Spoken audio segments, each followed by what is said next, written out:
Hello student, ಈ ವಿಡಿಯೋದಲ್ಲಿ ನಾವು ನಿಮ್ಮ BCom 5th semester GST goods and service tax subject ನಲ್ಲಿ ಬರುವಂತಹ ಎರಡನೇ 5 ಅಂಕದ ಪ್ರಶ್ನೆ ಪೇಪರ್ ನಲ್ಲಿ ಅಗ್ರಿಗೇಟ್ ಟರ್ನ್ ಓವರ್. ಸೊ ಇದನ್ನ ಪ್ರಶ್ನೆ ಕೊಟ್ಟಾಗ ಯಾವ ರೀತಿ ಹೆಡ್ಡಿಂಗ್, ಆನ್ಸರ್ ಮತ್ತೆ ಯಾವ ರೀತಿ ಫಾರ್ಮೆಟ್ ನ ಈಸಿಯಾಗಿ ನೆನಪಿಡ್ತೀವಿ, ಏನೆಲ್ಲ ಕ್ಯಾಲ್ಕುಲೇಷನ್ಸ್, ಅಡ್ಜಸ್ಟ್ಮೆಂಟ್ಸ್, ಟ್ವಿಸ್ಟ್ ಬರುತ್ತೆ ಅನ್ನೋದನ್ನ ಈ ವಿಡಿಯೋದಲ್ಲಿ ವಿಸ್ತಾರವಾಗಿ ಹೇಳ್ತಾ ಇದ್ದೀನಿ. ಸೊ ಮೊದಲಿಗೆ ಒಂದು ಎಕ್ಸಾಂಪಲ್ ತಗೊಂಡಿದ್ದೀನಿ. Mister Kiran of Tamil Nadu has supplied you the following: supply of Maharashtra 30 lakh, supply to Karnataka 20 lakh, export to Singapore 32 lakh, exempted supply 18 lakh rupees, inward supply 2 lakh rupees, calculate aggregate turnover. So ಈ word ನೆನಪಿಟ್ಕೊಳ್ಳಿ, aggregate turn over. ಈ word ಬಂದೇ ಪ್ರಶ್ನೆ ಪತ್ರಿಕೆಯಲ್ಲಿ ಇದೇ ಪ್ರಶ್ನೆ ಕೇಳಿದಾರಂತೆ ಅರ್ಥ. ಈ aggregate turn over conditions ನ ಇಷ್ಟು ಸೇಫ್ ಆಗಿ ನೀವು ನೋಡ್ಕೋಬೇಕಂದ್ರೆ ಕೇಸ್ ಸ್ಟಡಿಗೆ ಇದನ್ನೇ ಸ್ಟೆಪ್ ಫಸ್ಟ್ ಬಿಡಿಸ್ತೀವಿ. ಮತ್ತೆ ಈ 5 ಅಂಕಕ್ಕೆ ಕೇಳಿದ ಪ್ರಶ್ನೆ 10 ಅಂಕಕ್ಕೆ ಕೇಸ್ ಸ್ಟಡಿಗೆ ಇದನ್ನೇ ಫಸ್ಟ್ ಬಿಡಿಸಿ ಇದ್ರ ನೆಕ್ಸ್ಟ್ ಸ್ಟೆಪ್ ಆಡ್ ಮಾಡಿದಾಗ 10 ಮಾರ್ಕ್ಸ್ಗೆ ಆನ್ಸರ್ ಕೂಡ ಆಗುತ್ತೆ. ಸೊ ಎರಡು ಕಡೆ ನಿಮ್ಗೆ ಇದು ಹೆಲ್ಪ್ಫುಲ್ ಇದೆ. ಇದ್ರ ಫಾರ್ಮ್ಯಾಟ್ ನೀವು ನೆನ್ಪಿಟ್ಕೋಬೇಕಾಗಿರೋದು ಇಷ್ಟೇ: ಕೊಟ್ಟಂತ ಸಪ್ಲೈಸ್ ನಲ್ಲಿ 4 ಐಟಮ್ ನ ತಗೋಬಾರ್ದು. 4 ಐಟಮ್ ಯಾವ್ಯಾವು? ಅಗ್ರಿಕಲ್ಚರ್. ನಮ್ಮ ದೇಶದಲ್ಲಿ ಅಗ್ರಿಕಲ್ಚರ್ ಗೂಡ್ಸ್ ಗೆ ಯಾವುದೇ ಟ್ಯಾಕ್ಸ್ ಇಲ್ಲ. ಸೊ ಅಗ್ರಿಕಲ್ಚರ್ ಸಪ್ಲೈ ಬಂದ್ರೆ ಎಕ್ಸಾಮ್ಟ್, ಅದನ್ನ ತಗೋಬಾರ್ದು ಆನ್ಸರ್ ನಲ್ಲಿ. ಎರಡನೇದು ಯಾವುದು? Inward supply. ಇನ್ವರ್ಡ್ ಸಪ್ಲೈ ಅಂದ್ರೆ ಒಂದೇ ಕಂಪನಿ ತನ್ನ ಬ್ರಾಂಚ್ ಟು ಬ್ರಾಂಚ್ ಟ್ರಾನ್ಸ್ಫರ್ ಮಾಡ್ಕೊಂಡಿರುತ್ತೆ. ಇನ್ವರ್ಡ್ ಸಪ್ಲೈನ ತಗೊಳ್ಳೋದಿಲ್ಲ. ಇಂಪೋರ್ಟ್ ಸಪ್ಲೈ, ಆಮದು, ಬೇರೆ ದೇಶದಿಂದ ತರಿಸ್ಕೊಂಡಂತ ಸರಕುಗಳಿಗೆ GST ಇರೋದಿಲ್ಲ, ಇಂಪೋರ್ಟ್ ಇರೋದಿಲ್ಲ. Reverse charge, so reverse charge ಅಂತ ಬಂದ್ರೆ ಇರೋದಿಲ್ಲ. ಈ 4 ಶಬ್ದದ ಐಟಮ್ಸ್ ಬಿಟ್ಟು ಕ್ವಶನ್ ಅಲ್ಲಿ ಯಾವುದೇ ಐಟಮ್ ಕೊಡ್ಲಿ ಅದನ್ನ ಆನ್ಸರ್ ನಲ್ಲಿ ಆಸ್ ಇಟ್ ಈಸ್ ಬರೀತೀವಿ, ಟೋಟಲ್ ಮಾಡ್ತೀವಿ. ಇದೇ ಅಗ್ರಿಗೇಟ್ ಟರ್ನ್ ಓವರ್. ಇನ್ನು ಕ್ಯಾಲ್ಕುಲೇಷನ್ಸ್ ಏನ್ ನೆನ್ಪಿಟ್ಕೋಬೇಕು? ಬಿಡೋ 4 ಐಟಮ್ ನೆನ್ಪಿಟ್ವಿ. ಅಗ್ರಿಕಲ್ಚರ್ ಬಂದ್ರೆ, ಇನ್ವರ್ಡ್ ಶಬ್ದ ಬಂದ್ರೆ, ಇಂಪೋರ್ಟ್ ಅಂತ ಬಂದ್ರೆ, ಮತ್ತೆ ರಿವರ್ಸ್ ಅನ್ನೋ ಶಬ್ದ ಬಂದ್ರೆ, ಈ 4 ವರ್ಡ್ ಇದ್ರೆ ಅದು ಯಾವುದೇ ಸಪ್ಲೈ ಆಗಿರ್ಲಿ, ಇಂಟರ್ ಸ್ಟೇಟ್, ಇಂಟ್ರಾ ಸ್ಟೇಟ್ ಬೇಕಾದ್ರಲ್ಲಿ ಈ 4 ಶಬ್ದ ಇದ್ರೆ ಅವುಗಳನ್ನ ತಗೋಬಾರದು ಕ್ಯಾಲ್ಕುಲೇಷನ್ ಅಲ್ಲಿ. ಇನ್ನು ನೆಕ್ಸ್ಟ್ ನೀವು ನೆನ್ಪಿಟ್ಕೋಬೇಕಾಗಿರೋದು ಇದರಲ್ಲಿ, ಒಂದ್ ವೇಳೆ ಅವ್ರು ಏನಾದ್ರು GST ಪರ್ಸೆಂಟೇಜ್ ಗಳನ್ನ ಕೊಟ್ರೆ ಅದಕ್ಕೆ ಇನ್ಕ್ಲೂಸಿವ್ ಅನ್ನೋ ಶಬ್ದ ಕೊಡಬೇಕು. ಆಗ ಮಾತ್ರ ನೀವು ಕ್ಯಾಲ್ಕುಲೇಷನ್ ಮಾಡಬೇಕು. ಹೇಗೆ ಕ್ಯಾಲ್ಕುಲೇಷನ್ ಮಾಡೋದು?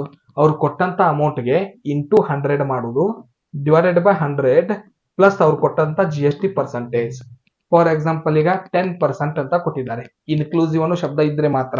ಸೊ ಇಲ್ಲಿ ಸಪ್ಲೈ ಟು ಮಹಾರಾಷ್ಟ್ರ 30 lakh ಅಂತ ಕೊಟ್ಟು ಬ್ರಾಕೆಟ್ ಹಾಕಿ ಪ್ಲಸ್ 18% GST ಅಂದ್ರೆ ಪ್ಲಸ್ ಅಂತ ಬಂದ್ರೆ ಇದು ತಗೊಳ್ಳೋದಿಲ್ಲ, ಬರೀ ಪರ್ಸೆಂಟೇಜ್ ಬಂದ್ರೆ ತಗೊಳ್ಳೋದಿಲ್ಲ. ಇನ್ಕ್ಲೂಸಿವ್ ಅನ್ನೋ ಶಬ್ದ ಇದ್ರೆ ಮಾತ್ರ ಈ ವರ್ಕಿಂಗ್ ಕ್ಯಾಲ್ಕುಲೇಷನ್ ಮಾಡಬೇಕು. ಕ್ಯಾಲ್ಕುಲೇಷನ್ ಏನು? 30 lakh into 100 divided by 100 plus GST percentage.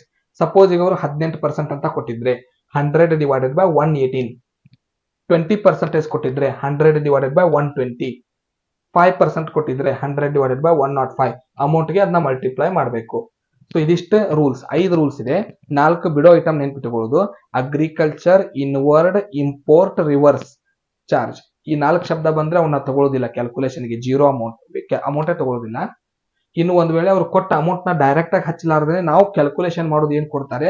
Inclusive GST ಅಂತ ಒಂದು ಪರ್ಸೆಂಟೇಜ್ ಕೊಡ್ತಾರೆ, ಅವಾಗ ನಾವು ಕ್ಯಾಲ್ಕುಲೇಷನ್ ಮಾಡೋದು. ಇಷ್ಟು ಬಿಟ್ಟರೆ ಅಗ್ರಿಗೇಟ್ ಟರ್ನ್ ಓವರ್ಗೆ ಏನೂ ಅವಶ್ಯಕತೆ ಇಲ್ಲ, ನೀವು ನೆನ್ಪಿಟ್ಬೋದು.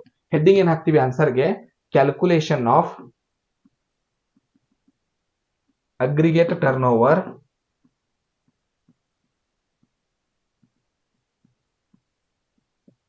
ಎರಡು ಕಾಲಮ್ ನ ಪ್ರಿಪೇರ್ ಮಾಡ್ತೀವಿ. ಒಂದು ಪರ್ಟಿಕ್ಯುಲರ್ ಕಾಲಮ್, ಒಂದು ರುಪೀಸ್ ಕಾಲಮ್. ಅಮೌಂಟ್ ಹಚ್ತಾ ಹೋಗ್ತೀವಿ, ಶಬ್ದ ಬರಿತಾ ಹೋಗ್ತೀವಿ. ಮೊದಲೇದೇನಿದೆ? ಸಪ್ಲೈ ಟು ಮಹಾರಾಷ್ಟ್ರ ತಗೋತೀವಿ. ಬಿಡೋ 4 ಶಬ್ದ ಏನ್ ಹೇಳಿದೀನಿ ಅವ್ನು ಬಿಟ್ಟು ಬೇರೆ ಏನ್ ಕೊಟ್ಟರು ತಗೋತೀವಿ. Supply to Maharashtra 30 lakh rupees. ಎರಡನೇನಿದೆ ಸಪ್ಲೈ ಟು ಕರ್ನಾಟಕ ಅಂತ ಇದೆ, ಸೊ ತಗೋತೀವಿ ಅದನ್ನು ಕೂಡ. Supply to Karnataka 20 lakh rupees ಇದೆ. ಥರ್ಡ್ ಏನಿದೆ? ಎಕ್ಸ್ಪೋರ್ಟ್ ಟು ಸಿಂಗಾಪುರ್ ತಗೋತೀವಿ. Export to Singapore 32 lakh. Exempted supply 18 lakh ತಗೋತೀವಿ. Exempted supply 18 lakh. ನೆಕ್ಸ್ಟ್ ಬಂದಿರೋದು ಇನ್ವರ್ಡ್, ತಗೋಬಾರದು. So inward, import, reverse charge, agriculture, ಇವು 4 ಇನ್ಕಮ್ ಬಿಟ್ಟು, ಸಪ್ಲೈ ಬಿಟ್ಟು ಬೇರೆ ಯಾವ ಸಪ್ಲೈ ಕೊಟ್ಟರು ನಾವು ಎಂಟ್ರಿ ಮಾಡಲೇಬೇಕು. ಅದಕ್ಕೆ 0% GST, casual income, casual supply, ಈ ರೀತಿಯಾಗಿ ಬೇರೆ ಬೇರೆ ವಿಚಿತ್ರ ವರ್ಡ್ಗಳನ್ನ ಕೊಟ್ಟಿರ್ತಾರೆ. ಎಲ್ಲವನ್ನ ನಾವು ತಗೋತೀವಿ. ಬಿಡೋ ಇವು 4 ಐಟಮ್ ಅಷ್ಟೇ. ಇದನ್ನ ಟೋಟಲ್ ಮಾಡಿದ್ರೆ ಇದೇ 5 ಮಾರ್ಕ್ಸಿನ answer. So total 1 crore rupees ಇದೆ. ಇಷ್ಟು ಟೋಟಲ್ ಮಾಡಿಡೋದಕ್ಕೆ 5 ಅಂಕ ಇದೆ. ಸೊ ಬಿಡೋ ಐಟಮ್ ನೆನ್ಪಿಟ್ಕೋಬೇಕು.